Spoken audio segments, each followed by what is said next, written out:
जितने यहां क्लास में बैठे हो, तुम 10th तक पढ़े ह्यूमैनिटीज, और वो भी तुम्हारी टीचरों ने ये कहा कि आगे इसका कोई काम नहीं है, तुमको पता ही नहीं ज्योग्राफी क्यों पढ़नी, पॉलिटी क्यों पढ़नी, बस तुम पढ़े जा रहे हो। तो चूंकि तुम्हें पता नहीं क्यों पढ़नी, इसलिए तुम रटने पे जोर देते हो कि जल्दी से रट ले, कोई फायदा नहीं। ये रटोगे ना जितना, तो चतुर्लिंगम वाला हाल हो जाएगा। इन सब के अलावा तुम्हारे अपने पर्सनल रायते हैं, पर्सनल, कि बबलुआ बदतमीज बहुत है,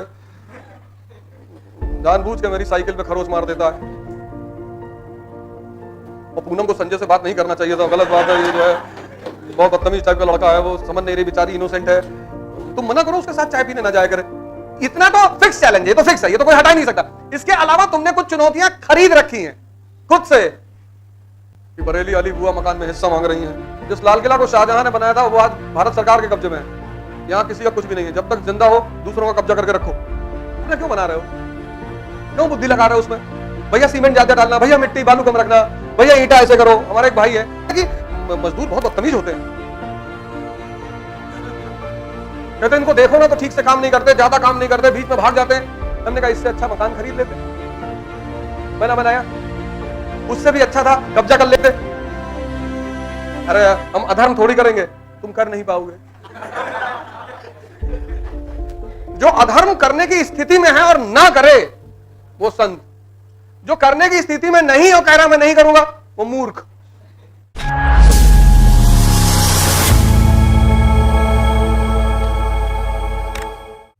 समझना,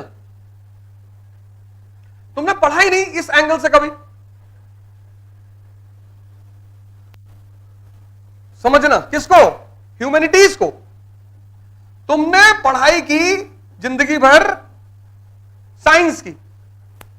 इसमें कितने लोग हैं जिन्होंने 11th 12th ह्यूमैनिटीज से किया है? कम से कम 100 की क्लास में 6 लोगों ने सिर्फ ह्यूमैनिटीज से किया है, 94 साइंस। अगर तुम्हें सहारा डेजर्ट में, नाम सुना, कोई शॉप खोलने के लिए कहा जाए तो किस चीज की खोलोगे? पानी की। सही कह रही है, मरुस्थल है। वो कैसा संबंध है ज्योग्राफी का इकोनॉमी से? किसने क्या कहा मैं पानी की दुकान खोलूंगी? कितना संबंध है ज्योग्राफी का इकोनॉमी से? तुम वहां परफ्यूम की दुकान भी खोल सकती हो। पानी कम है, लोग नहाते कम है, 15-15 20-20 दिन नहीं नहाते।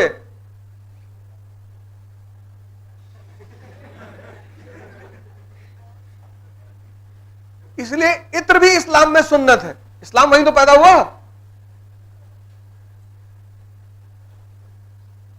देखो ज्योग्राफी का इकोनॉमी से संबंध।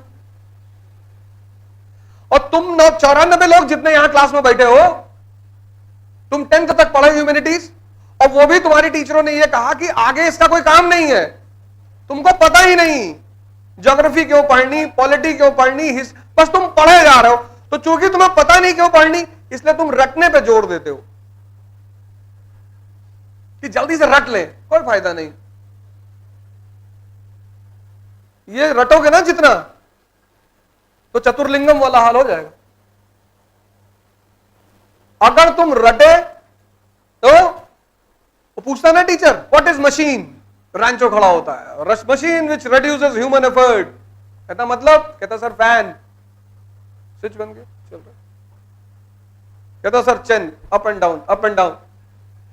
टीचर को बड़ा बुरा लगता है कि यार एग्जामिनेशन में यही लिखोगे अप एंड डाउन, समझ में आ गया तो लिखेंगे नहीं, वो तो तुम्हें समझा रहे आसान भाषा में। फिर कहता नहीं टीचर इरिटेशन में कि आसान भाषा में बाहर चले जाइए। चतुर्लिंगम क्या करता है? रटी हुई डिफिनेशन बता रहा है। कितना टीचर खुश हो रहा है।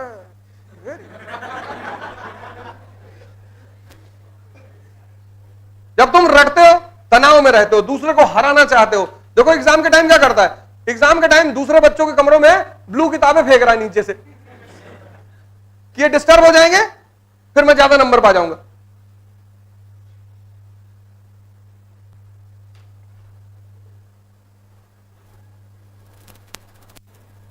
कहता समझना, दुबे लाइब्रेरियन कहता मैं आपको समझा देता हूं। कहता दुबे जी समझना नहीं है।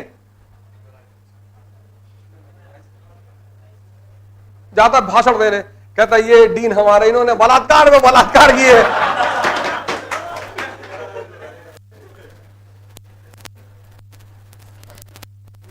अब क्योंकि तुम्हारे पास ह्यूमैनिटीज की समझ नहीं है। ह्यूमैनिटीज मतलब ज्योग्राफी, ह्यूमैनिटीज मतलब पॉलिटी, ह्यूमैनिटीज मतलब हिस्ट्री, ह्यूमैनिटीज मतलब इकोनॉमी। इकोनॉमी हालांकि दोनों स्ट्रीम में आता है, मैथमेटिकल सब्जेक्ट है इकोनॉमी। अब ये चार चीज तुम्हें समझ में आती नहीं, न्यूज़पेपर तुम क्या पढ़ोगे? और न्यूज़पेपर आईएएस की जान है। पांचवा चौथा चैलेंज, न्यूज़पेपर तुम पढ़ ही नहीं सकते। न्यूज़पेपर, ह्यूमैनिटीज तुम्हारे पास है ही नहीं, ह्यूमैनिटीज तुम्हारे पास है ही नहीं। और पूरे न्यूज़पेपर में साइंस का एक पेज हिंदू में आता है थर्सडे को। 94 लोग इस क्लास में बैठे हो। ह्यूमैनिटीज तुम्हारे पास है ही नहीं। ना तुम्हें हिस्ट्री पता, ना तुम्हें पॉलिटी पता, ना तुम्हें ज्योग्राफी पता, ना इकोनॉमी पता। तुम न्यूज़पेपर कैसे पढ़ोगे? तुम पढ़ पाओगे? नहीं पढ़ पाओगे। और जब तुम किसी काम को नहीं कर पाते लगातार प्रयास करने के बाद, क्योंकि तुम्हारा रास्ता गलत है, तो तुम क्या होते हो?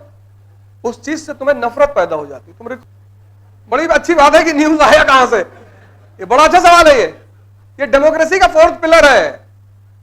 तुम्हारे प्रतिनिधि बैठे हुए पार्लियामेंट में, तुमने चुनकर भेजा है कि जाओ शासन करो, पर हमको बताते रहना क्या क्या कर रहे हो। तो कैसे बताएंगे? प्रेस के माध्यम से। इसलिए डेमोक्रेसी में अगर प्रेस कमजोर है तो डेमोक्रेसी कभी ताकतवर हो ही नहीं सकती। मोनार्की में वो राजा तुम्हारा प्रतिनिधि नहीं था, वो भगवान का प्रतिनिधि था, जिल्ले इलाही। तो वो तुमको क्यों बताएगा? कोई काम करेगा तो वो तुमको क्यों बताएगा? तुम होते कौन हो उससे पूछने वाले? इसलिए कभी कोई राजा किसी जनता को जवाब नहीं देता था।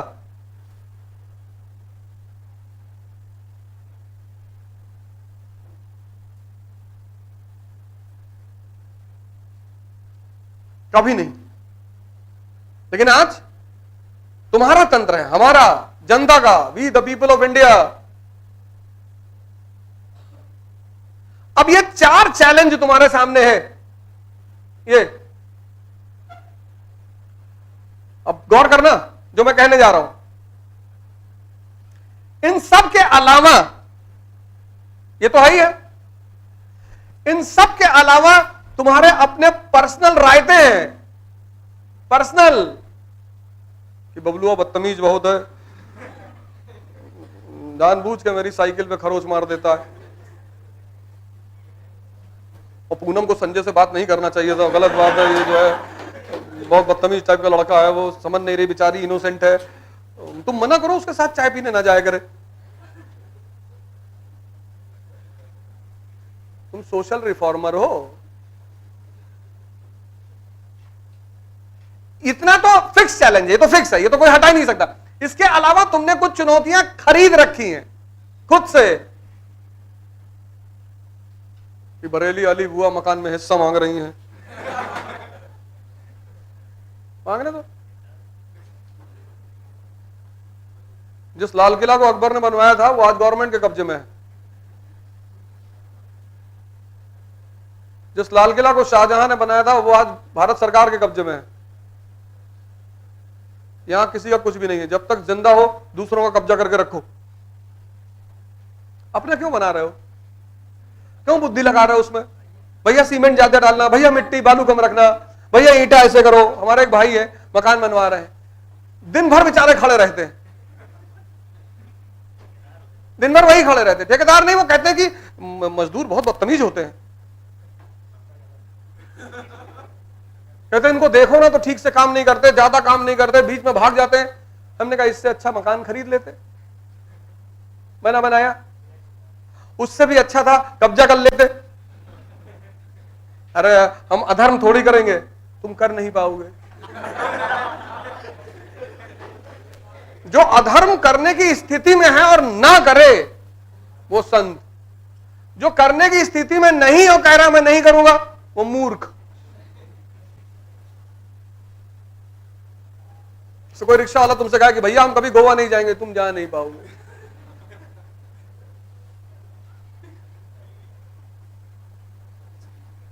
अब सुनो, जो लास्ट बात मैं तुमको बताने जा रहा हूं उसके साथ, इन सब चुनौतियों के अलावा पहली बात तो बाकी सारी चुनौती छोड़ दो, सब कोई फायदा नहीं है, नहीं तो ये कर नहीं पाओगे। कयामत तक तैयारी करोगे तो भी नहीं कर पाओगे, कयामत तक, मतलब अगले 100 साल तैयारी करोगे तो भी नहीं कर पाओगे।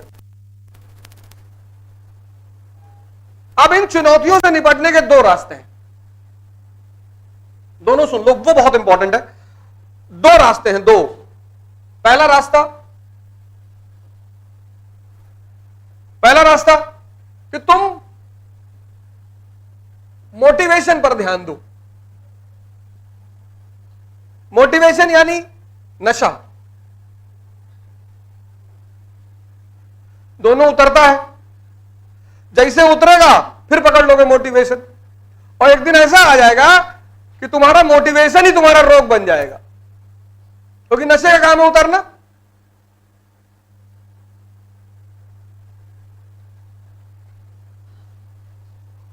और YouTube पे तो लाखों वीडियो पड़ी है टॉपरों की।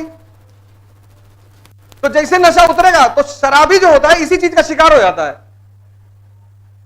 उसको लोग पहला एक कहते हैं वो एंजॉयमेंट, 40 ज्यादा नहीं 40, वो पीता है उसको मजा आता है क्योंकि मन शांत हो जाता है, फिर 80, फिर एक दिन नाली में पड़ा है। एक तो यह रास्ता है जो आज बहुसंख्यक युवाओं ने अपना रखा है, इसलिए वो बहुत परेशान। ठीक है, कभी कभी सुन लिया, दिन में एक बार सुन लिया किसी को, एक बार, वो भी अच्छा है, ऐसा बुरी बात नहीं है, कोई बहुत बुरी चीज नहीं, एक्सट्रीम पर जाने की जरूरत नहीं। दिन में एक बार किसी को सुन लिया, किसी को, तुम्हारी चॉइस। दूसरी चीज है चुनौतियों से निपटने के लिए पावर। चुनौती से निपटने के लिए जो सबसे अनिवार्य चीज है वो है शक्ति। किसकी? मन की और शरीर की।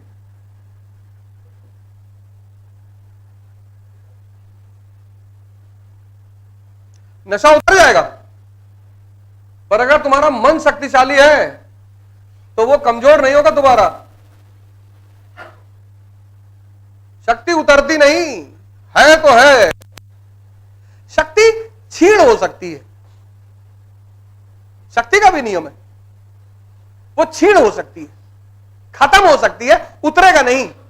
नशे का क्या है? चढ़ेगा उतरेगा, चढ़ेगा उतरेगा, छीण नहीं होगा, खत्म नहीं होगा। लेकिन शक्ति, और जब शक्ति आती है तो इतनी मजा देती है अपने आप में कि फिर तुम उसे बढ़ाना शुरू कर देते हो। जैसे फॉर एग्जांपल, तुमने दौड़ना शुरू किया और हर दिन तुम 1 किलोमीटर दौड़े, फिर 2 किलोमीटर, फिर 3 किलोमीटर, फिर 5 किलोमीटर, फिर 6 महीने बाद तुम 20 किलोमीटर दौड़ने लगे। और जब 20 किलोमीटर दौड़ोगे, कोलेस्ट्रॉल बाहर। डायबिटीज में शुगर प्रॉब्लम थोड़ी है, कोलेस्ट्रॉल प्रॉब्लम है। जितना कोलेस्ट्रॉल बॉडी में होगा उतना इंसुलिन कमजोर पड़ती जाएगी, और जितनी इंसुलिन कमजोर पड़ती जाएगी उतना शुगर डाइजेशन कमजोर पड़ता जाएगा। इसलिए शुगर का पेशेंट को कोलेस्ट्रॉल ना हो ऐसा हो ही नहीं सकता। और कोलेस्ट्रॉल निकालने का एक ही तरीका है, पसीना। किसी को तुम्हारे घर में डायबिटीज हो, अगर उसको बोलो कि 5 किलोमीटर चल के फिर चेक करे शुगर, 200 है, तुरंत 150 पे आ जाएगी, तुरंत।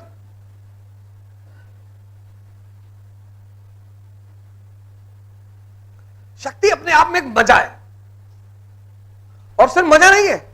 जब तुम किसी से कहोगे, जब कोई देखेगा कि 20 किलोमीटर दौड़ते भैया, हाँ 25-25 भी मार देते कभी, अच्छा भैया। शक्ति पैदा करती है उत्साह, शक्ति का बाई प्रोडक्ट है उत्साह। मोटिवेशन से, इससे तो आता ही नहीं, इससे तो नशा आता है, इससे उत्साह नहीं आता, इससे नशा आता है। 1 घंटे का, 2 घंटे का, 3 घंटे का, 4 घंटे का, 5 घंटे का, फिर उतर जाता है। लेकिन शक्ति का बाई प्रोडक्ट है एंथुजियाज्म, उत्साह। फिर तुम काम नहीं करते, फिर यह काम करता है। फिर तुम नहीं पढ़ते 10 घंटे, फिर ये पढ़वाता है। फिर तुम आंसर राइटिंग नहीं करते, फिर ये करवाता है। उत्साह